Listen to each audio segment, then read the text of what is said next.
اسلامی السلام علیکم ورحمۃ اللہ وبرکاتہ۔ الحمد للہ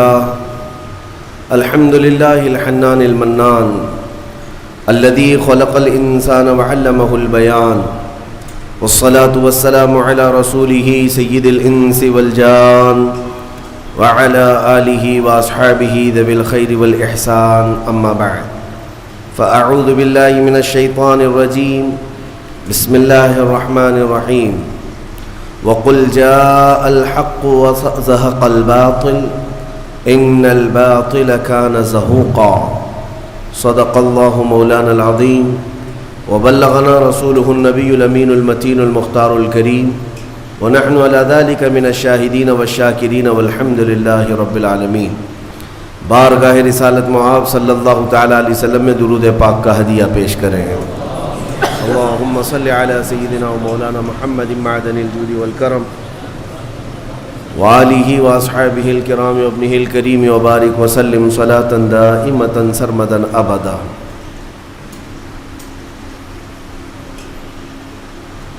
عزیزان گرامی وقار، ماہ رمضان المبارک کی آمد ہے۔ شعبان المعظم کا یہ آخری جمعہ ہے۔ اللہ تعالی ہمیں رمضان کی سانسیں عطا فرمائے۔ اور میرے لیے بڑی مسرت اور خوشی کی بھی بات ہے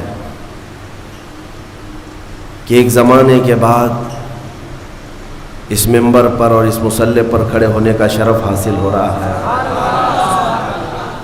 اللہ تبارک و تعالی قرآن میں فرماتا ہے تِلْكَ الْأَيَّامُ نُدَاوِلُهَا بَيْنَ النَّاسِ۔ قرآن میں رب تعالیٰ فرماتا ہے کچھ دن ایسے ہوتے ہیں جو ہم لوگوں کے درمیان پھیر دیا کرتے ہیں۔ لوگوں کے درمیان دنوں کا پھیر دینا یہ اللہ تعالیٰ کی شان ہے۔ اور مسجد کی رونق، مسجد کی برکت، مسجد کی صورت آج تک اسی طرح برقرار ہے۔ ظاہر سی بات ہے کہ یہ اللہ تبارک و تعالیٰ کی عبادتوں سے معمور، بس فرق یہ ہو سکتا ہے کہ کچھ بچے جوان ہو گئے ہیں اور کچھ جوان بوڑھے ہو گئے۔ فرق صرف اتنا ہی ہے، باقی دین اسلام کا نظام کل جیسا تھا ویسا آج بھی ہے۔ اللہ کا میں بے پناہ شکر ادا کرتا ہوں کہ محبتوں کے اس میدان میں، محبتوں کے اس محلے میں دوبارہ میری آمد سب کے لیے مبارک ہو۔ اور خصوصیت کے ساتھ مسجد کی سابقہ انتظامیہ، متولی و اراکین جماعت جن کا ہمارے سے بڑا پرانا تعلق رہا ہے، ان کی محبتیں اور ان کی شفقتیں ہمیشہ رہی ہیں، اور محلے کے اندر اللہ تعالیٰ سب کو اتحاد و اتفاق عطا فرمائے۔ مجھے دعوت دینے اور مجھے بلانے کا میں شکر گزار ہوں۔ آگے چند باتیں عرض کرتا ہوں رمضان کی آمد سے پہلے قرآن میں رب تعالیٰ فرماتا ہے اے محبوب آپ فرما دیں حق آ گیا اور باطل مٹ گیا، اور باطل کو تو مٹنا ہی تھا۔ ان الباطل کان زہوقا۔ ہوتا یہ ہے کہ کسی طاقتور اور نشہ چڑھے ہوئے شخص کا حال یہ ہوتا ہے، تخت پر بیٹھے ہوئے شخص کا، کہ وہ ظلم کو یہ سمجھتا ہے کہ میں جو کر رہا ہوں وہ سب صحیح کر رہا ہوں۔ آج کے حالات یہ جو بتا رہے ہیں، بعض لوگوں کو ایسا لگتا ہے کہ وہ نہتے مسلمانوں پر یا نہتے مظلوموں پر جو کچھ بھی کر رہے ہیں وہ بالکل صحیح کر رہے ہیں۔ میں تاریخ کے اوراق آپ کے سامنے رکھوں، فرعون جس کا یہ اعلان تھا انا ربکم الاعلی، میں تمہارا سب سے بڑا رب ہوں، اور اپنی عبادت کرواتا، اپنے سامنے لوگوں کو جھکنے پر مجبور کرتا۔ اس کا زمانہ ایک طویل عرصے تک چلا، اس کی طاقت پر کوئی سامنے آنے کو تیار نہیں ہوتا، یہاں تک کہ صرف اس نے ایک رات خواب میں یہ دیکھ لیا تھا کہ آسمان سے ایک تارا ٹوٹا اور اس کے محل پر گرا، جس سے آگ لگ گئی۔ دوسرے دن اس نے سارے نجومیوں کو جمع کیا اور پوچھا کہ اس کی تعبیر کیا ہو سکتی ہے؟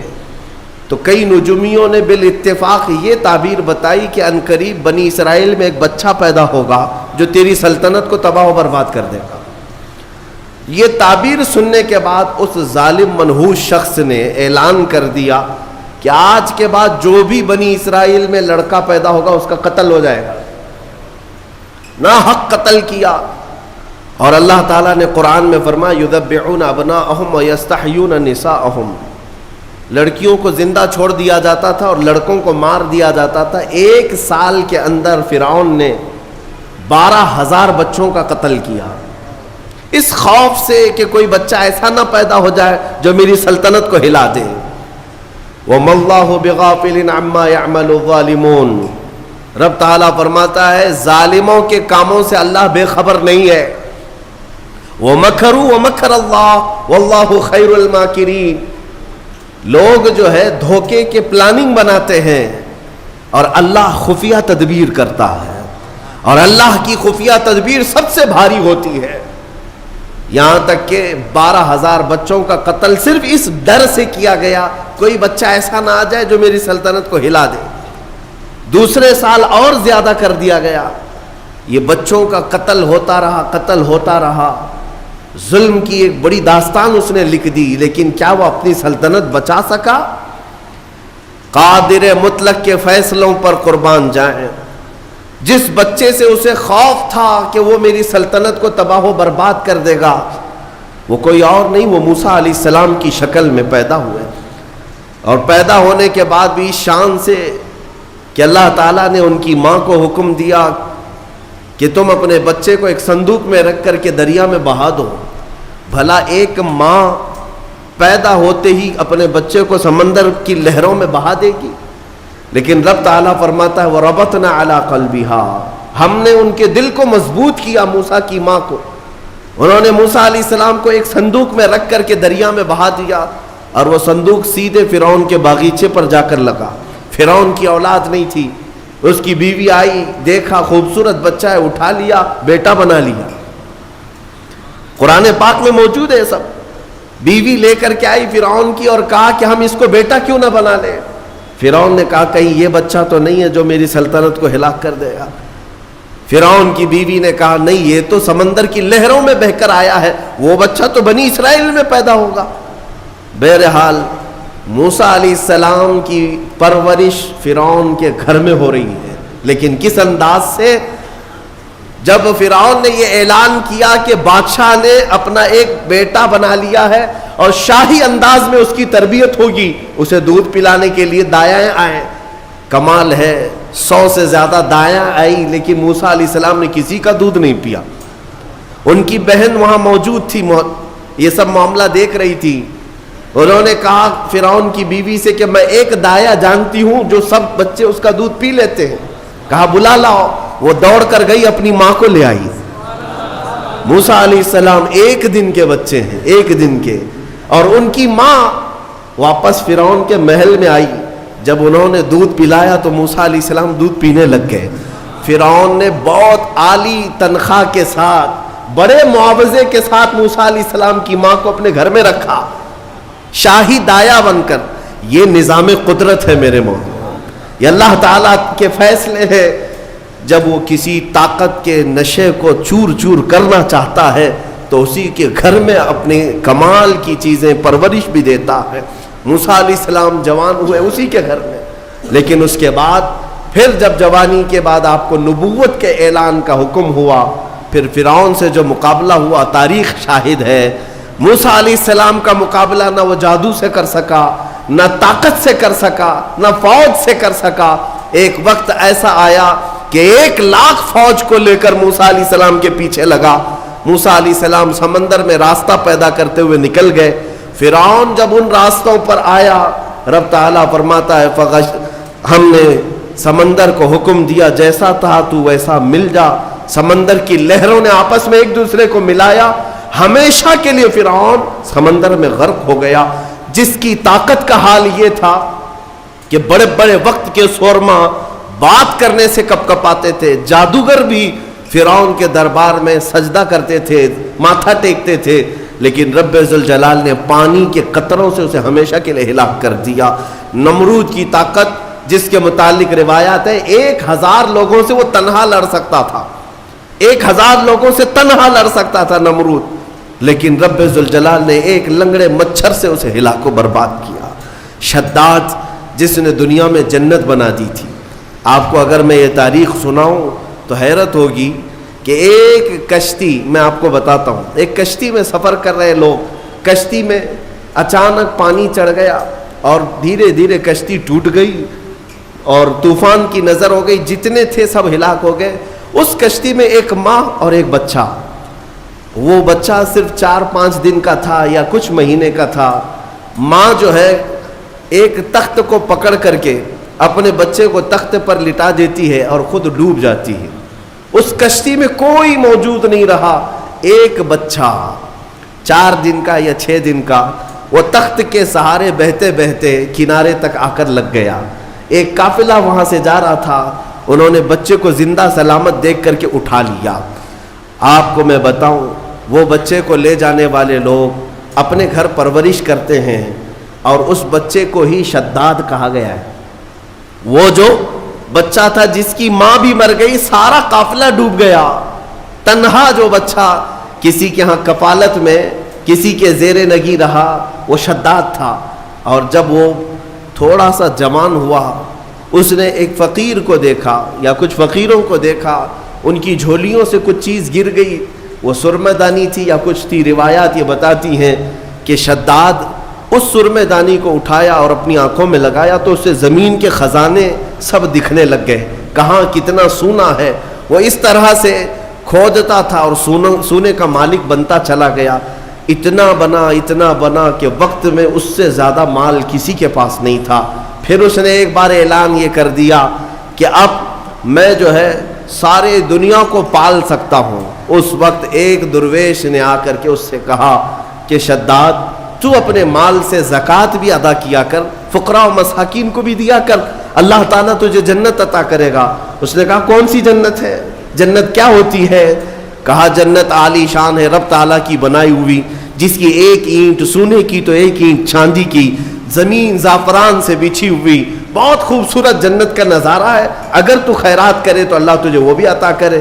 اس نے کہا مار کر کے، ٹھٹا مار کر کے کہا ہے ایسی بھی کوئی جنت ہوتی ہے؟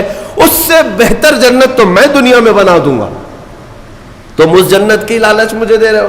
اتنا مال تو میرے پاس ہے کہ میں خود بنا لوں جنت۔ اور اس نے آرڈر دیا اور عدن ایک علاقہ ہے، وہاں پر جنت بنانے کا حکم دیا۔ موسم ڈھونڈا گیا، ٹھنڈا موسم ہو، باغیچے لگائے گئے، دریا اس کے اندر نہریں بہائی گئیں، اور پھر سونے اور چاندی کی اینٹوں سے محلات تعمیر کیے گئے۔ برسوں لگ گئے اس جنت کو بنانے کے لیے۔ پھر وہ وقت آیا کہ جب شداد اس کی اوپننگ کے لیے اپنے گھر سے نکلا، اپنے گھوڑے پر سوار ہو کر، طاقت کا نشہ، دولت کا نشہ، غرور کہاں لے جا رہا ہے، دنیا میں جنت بنایا ہے۔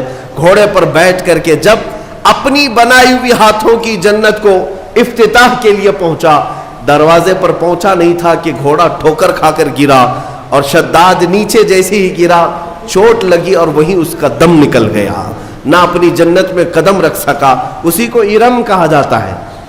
ارم جو ہے فارسی لفظ ہے، وہ شداد کی بنائی ہوئی جنت کو کہا جاتا تھا۔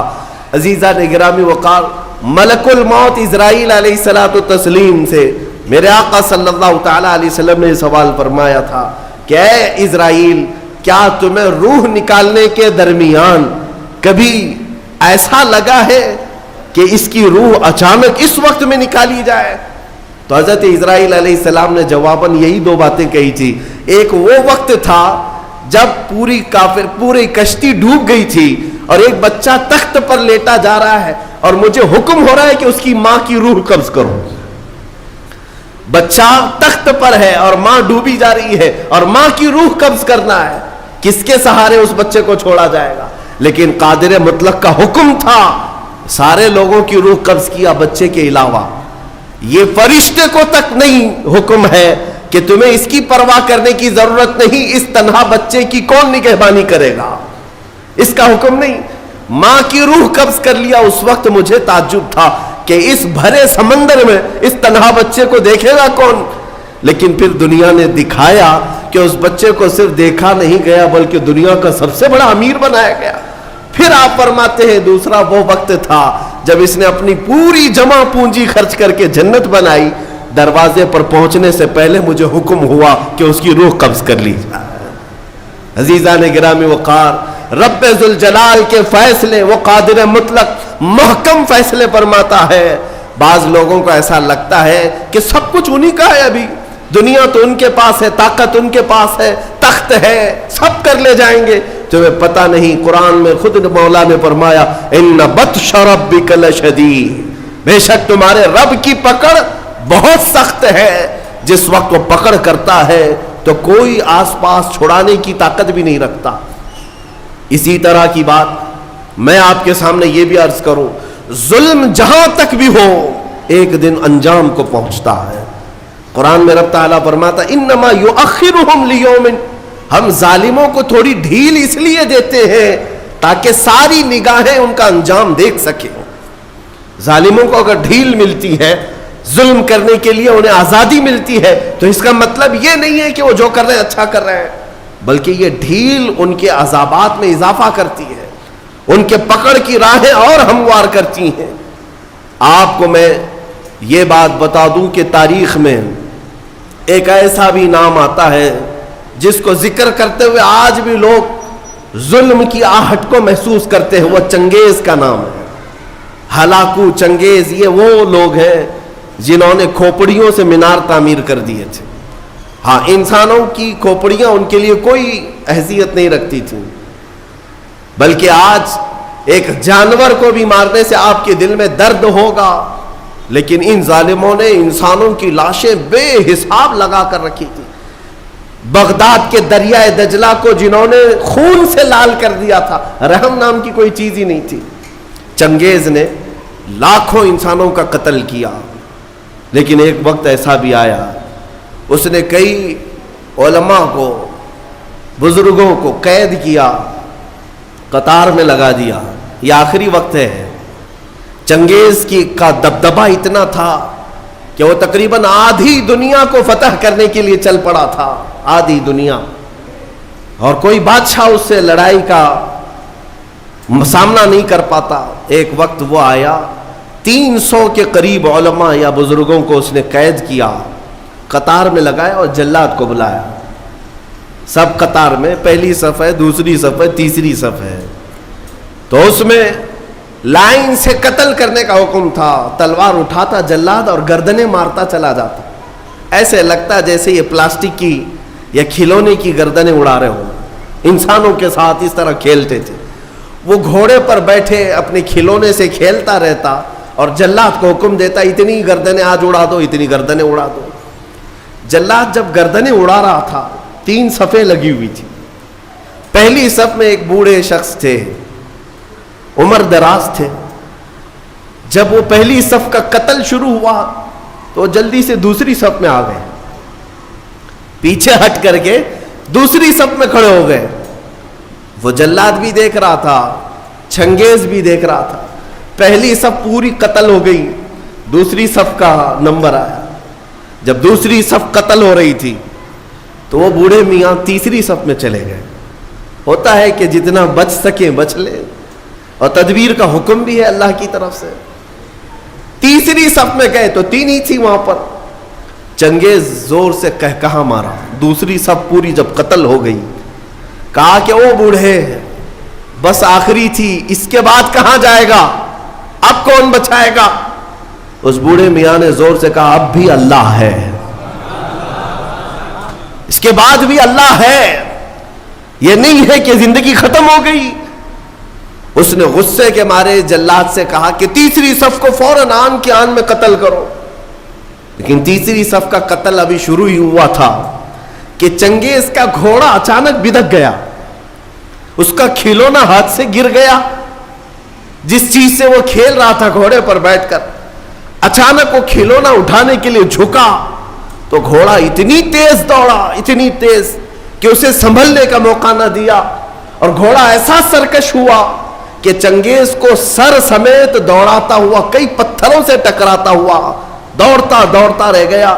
ساری فوج بے قرار ہے کہ بادشاہ کے ساتھ گھوڑا سرپٹ دوڑ رہا ہے, سب اسے بچانے کے چکر میں دوڑ پڑے. جلاد ہو کہ سپاہی ہو کہ وزیر ہو, گھوڑا کسی کے قابو میں نہیں آتا. جب مولا تعالیٰ تدبیر فرماتا ہے تو وہ کس کے قابو میں آئے؟ اتنا دوڑایا کہ اس کا بھیجا باہر نکل آیا. چنگیز کا سر ٹکراتے ٹکراتے بھیجا باہر آ گیا. جب تک وہ دم نہ توڑ دیا گھوڑا کسی کے ہاتھ میں نہیں آیا. اور اس کے بعد لوگوں نے قابو میں کیا, دیکھا تب تک تو اس کا خاتمہ ہو چکا تھا. اس بوڑھے میاں نے کہا میں نے سچ کہا تھا, اللہ اب بھی ہے.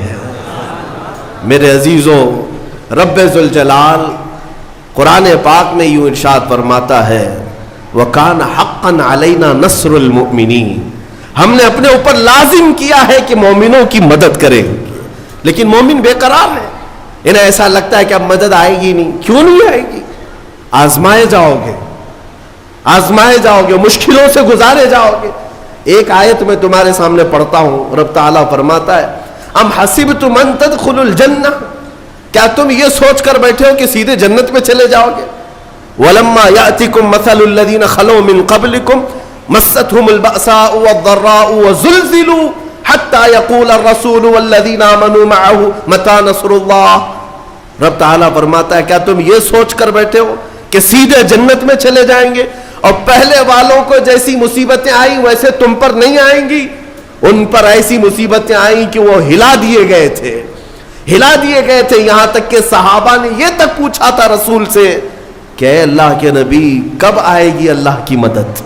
متى نصر اللہ, اللہ کی مدد کب آئے گی؟ اللہ فرماتا ہے ان نصر اللہ قریب, آگاہ ہو جاؤ اللہ کی مدد بہت قریب ہے, بہت قریب ہے. آپ کیا سمجھتے ہیں رسول پاک صلی اللہ تعالی علیہ وسلم مدینے میں بیٹھ کر کے اگر ہاتھ اٹھاتے تو کیا رب تعالیٰ آپ کی دعاؤں کو رد کرتا؟ حضور پاک صلی اللہ تعالی علیہ وسلم کو واپس لوٹایا جاتا؟ نہیں. لیکن بیٹھ کر دعا کرنے کی بجائے وہ محمد عربی صلی اللہ علیہ وسلم رمضان کے مہینے میں 313 نہتے لوگوں کو لے کر صحرا میں چلے آ رہے ہیں. پیروں میں آبلے پڑے ہیں, نہ پانی ہے نہ کھانا ہے, نہ تیروں میں ترکش ہے نہ گھوڑے سواری کے ہیں, کچھ نہ ہو کر یہ کیسے صحابہ چل پڑے.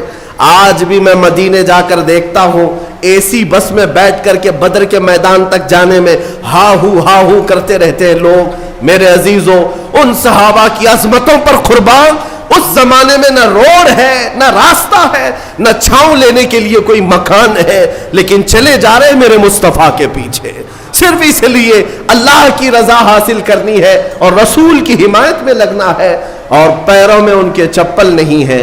اور آج اگر آپ عرب کی سرزمین پر تپتے ہوئے صحرا میں ایک منٹ کے لیے میں کہتا ہوں ننگے پیر کھڑے ہو جاؤ, پھر بتانا تمہارے تلوے نہ جلے تو مجھ سے کہنا, تلوے جل جائیں گے. 160 کلومیٹر کا سفر وہ صحابہ پیدل چل کر کے گئے, پیدل چل کر کے گئے.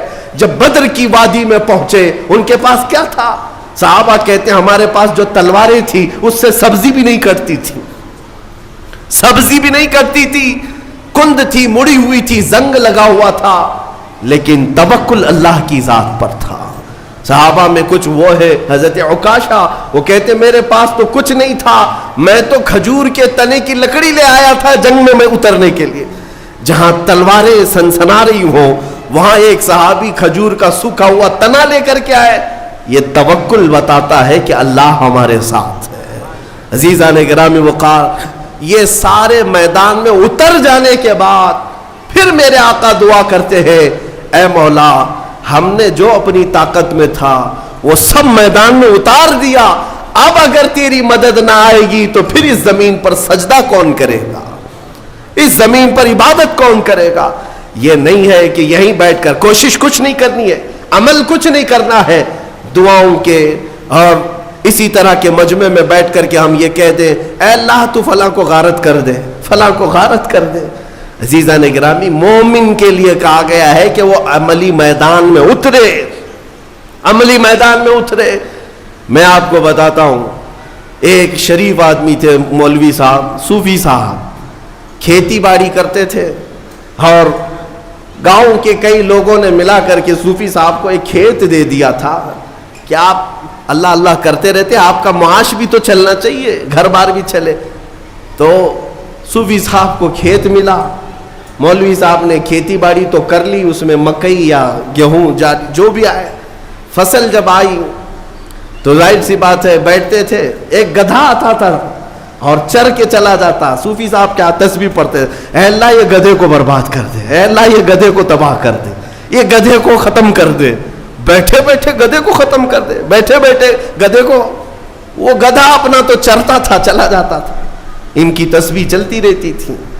کچھ ان نوجوانوں نے دیکھا، ارے میاں مولوی صاحب روز تسبیح لے کر کے بددعات کر رہے ہیں، گدھا آتا ہے اپنا کھاتا ہے چلا جاتا ہے۔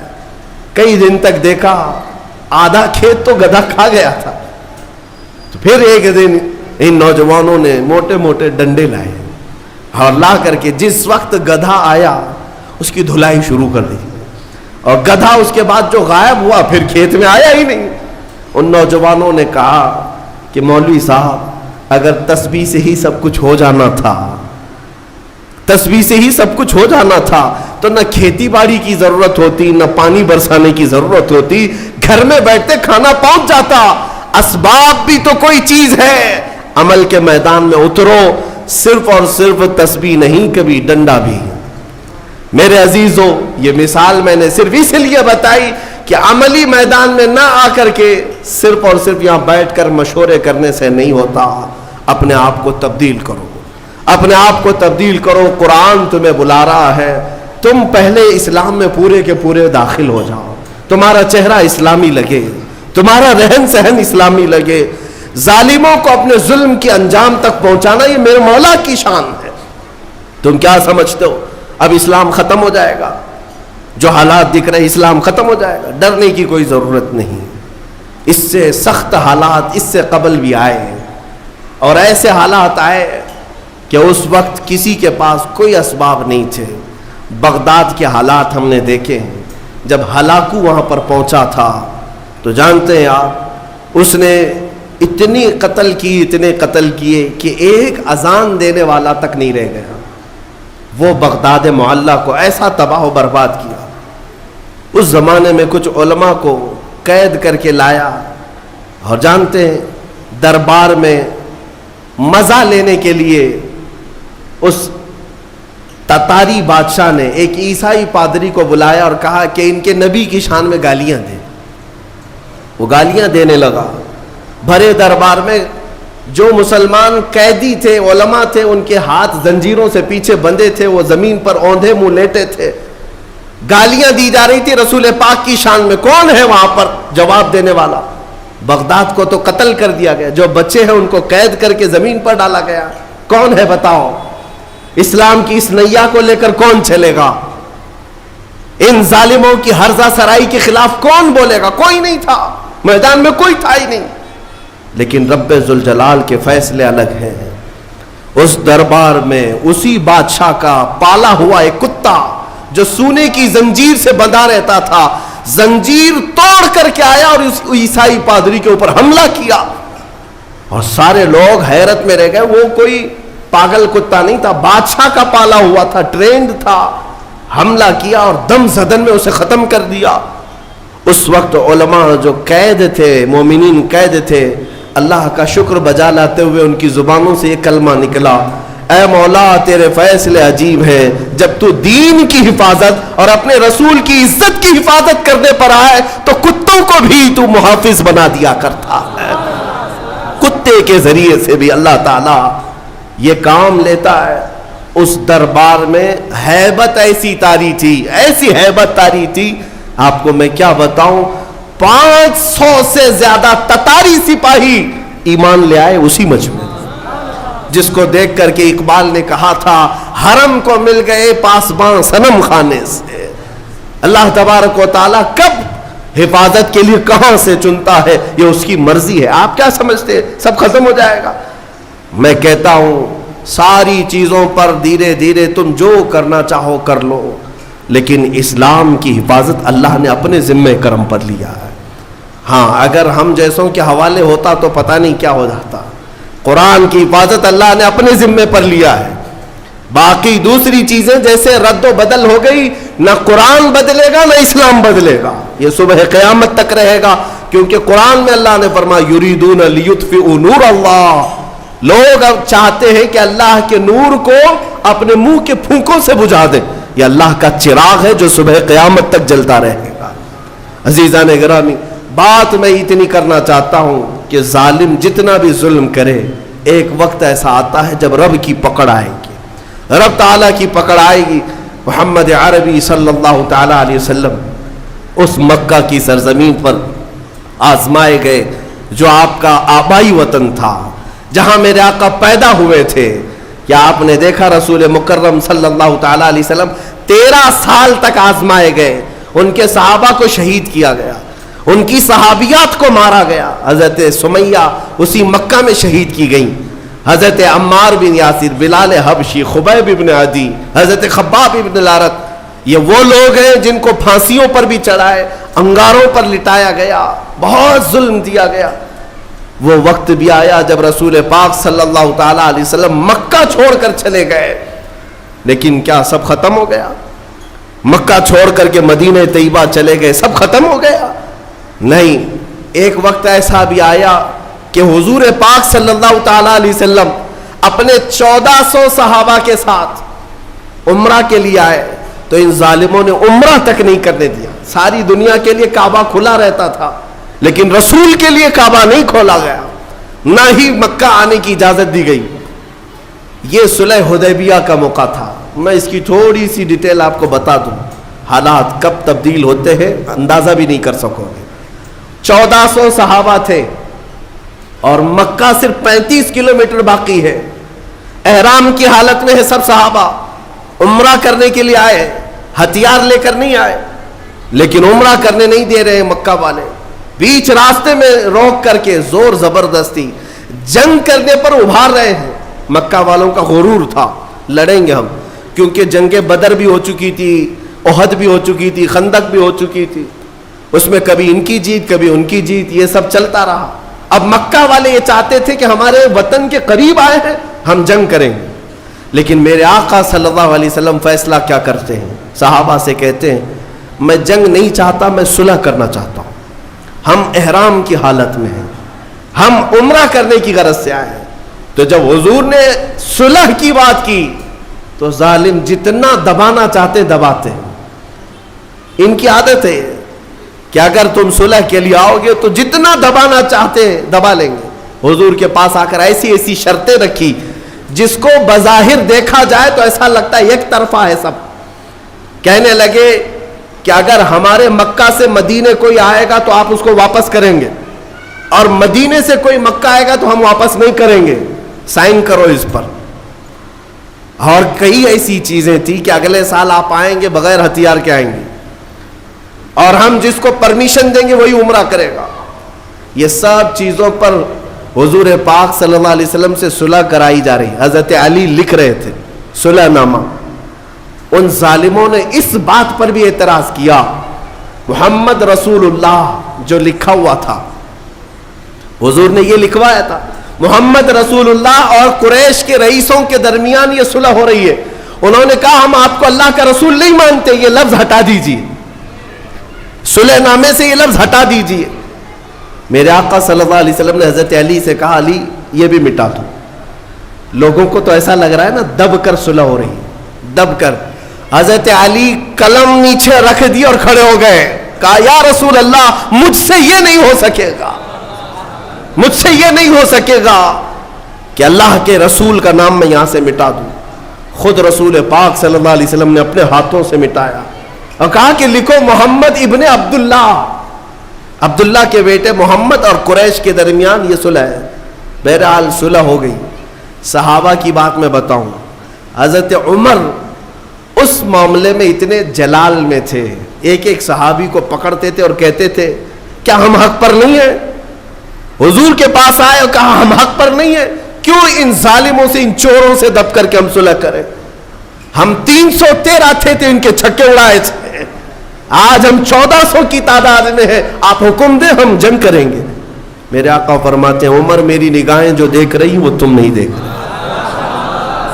جنگ کی اجازت نہیں. حضرت عمر کو اس پر بھی صبر نہیں ہوا. پورے مجمع میں صحابہ کو جا جا کر کے ہلا رہے تھے. حضرت ابو بکر صدیق کے پاس آئے. انہیں پتا تھا حضرت ابو بکر صدیق کہیں گے تو حضور مان لیں گے. اس مجمع میں حضرت ابو بکر صدیق سے کہا ابو بکر دیکھو تو صحیح کیسے حالات آ گئے آج ہم پر. ان ظالموں ان کافروں کے درمیان ہم صلح کریں گے اور حضور پاک صلی اللہ علیہ وسلم کیوں ہماری بات نہیں مان رہے. لیکن صدیق اکبر کے ایمان کا معاملہ ہی الگ تھا. انہوں نے یہ نہیں کہا ہاں عمر تم صحیح کہہ رہے ہو، بلکہ یوں کہا الزم غرضک یا عمر، اے عمر اپنی زبان سنبھال لو. تم جس کے بارے میں بات کر رہے ہو وہ اللہ کا رسول ہے. وہ اپنے پیٹ سے فیصلے نہیں کرتے بلکہ وہ جو کرتے ہیں وہ وحی الہی سے کرتے ہیں. بہرحال صلح نامہ لکھا گیا. صحابہ احرام وہی کھول دیے اور چلے گئے، سر جھکائے گئے. آپ کو میں بتاؤں حالت ایسی تھی، یہ پہلا موقع تھا. حضور پاک صلی اللہ علیہ وسلم باہر آئے، صحابہ سے کہا اپنے اپنے بال منڈا لو. عمرہ ہوا نہیں ہے لیکن بال حلق کر لو. ایک بار حضور نے فرمایا کوئی نہیں اٹھے. دوسری مرتبہ حضور نے پکار کر کہا سب اپنے اپنے بال منڈا لو، چلو مدینے چلنا ہے. کوئی نہیں اٹھے. تیسری مرتبہ حضور نے فرمایا کوئی نہیں اٹھے. نافرمانی کے لیے نہیں، صحابہ کے دل میں اس وقت تک یہ انتظار تھا کہ اللہ کا کوئی حکم آئے گا اور جنگ کی اجازت ہو جائے گی. انتظار میں تھے صحابہ، اٹھ نہیں رہے تھے. حضور پاک غمگین ہو کر اپنے خیمے میں آئے. ام سلمہ حضور کی زوجہ اس وقت ساتھ میں تھی. حضور پاک نے فرمایا میرے صحابہ نے آج تک ایسا نہیں کیا. آج میں نے 3 مرتبہ پکارا کوئی اٹھنے کو تیار نہیں. حضرت ام سلمہ کہتی یا رسول اللہ وہ بھی آپ کی محبت میں نہیں اٹھ رہے ہیں. یہ نہیں ہے کہ نافرمانی ہے بلکہ انہیں انتظار ہے شاید کوئی اور حکم آ جائے. اور پھر میں سمجھتا ہوں ام سلمہ رضی اللہ تعالیٰ عنہ کے بارے میں کہا گیا ہے سب سے زیادہ عقل والے مشورے عورتوں میں کسی کے تھے تو وہ ام سلمہ کے تھے. حضرت ام سلمہ نے کہا یا رسول اللہ آپ ان سے کیوں کہہ رہے ہیں کہ سر منڈا لو سر منڈا لو. یا رسول اللہ آپ اپنے خیمے سے باہر نکلیں، آپ اپنا سر منڈا لیں، اپنا سر حلق کر لیں. حضور پاک نے ان کی بات کو تسلیم کیا اور باہر آئے. جب اپنا سر حلق کر لیا تو سارے صحابہ سمجھ گئے اب اس کے بعد کوئی حکم بدلنے والا نہیں ہے. حضور نے کر دیا، ہو گیا ختم، اب کوئی حکم بدلنے والا نہیں. سب حلق کر لیے. میں یہ بات اس لیے کہہ رہا ہوں کہ حالات ایسے بتاتے ہیں کہ ہمیں لگتا ہے کہ ہم دب گئے، ہم مر گئے، اب ہمارا کچھ نہیں ہونے والا ہے. لیکن نبوت کے اعجاز کو تم نہیں سمجھتے. واپس مدینے گئے. یہ 6 ہجری کا معاملہ تھا. 7ویں ہجری آئی، 1 سال نہیں گزرا. قرآن میں اللہ نے سورہ فتح جو نازل فرمائی، اللہ فرماتا ہے لقد صدق اللہ رسولہ الرؤیا بالحق لتدخلن المسجد الحرام ان شاء اللہ آمنین محلقین رؤوسکم ومقصرین لا تخافون. اللہ فرماتا ہے اللہ اپنے رسول کے خواب کو سچ کرے گا.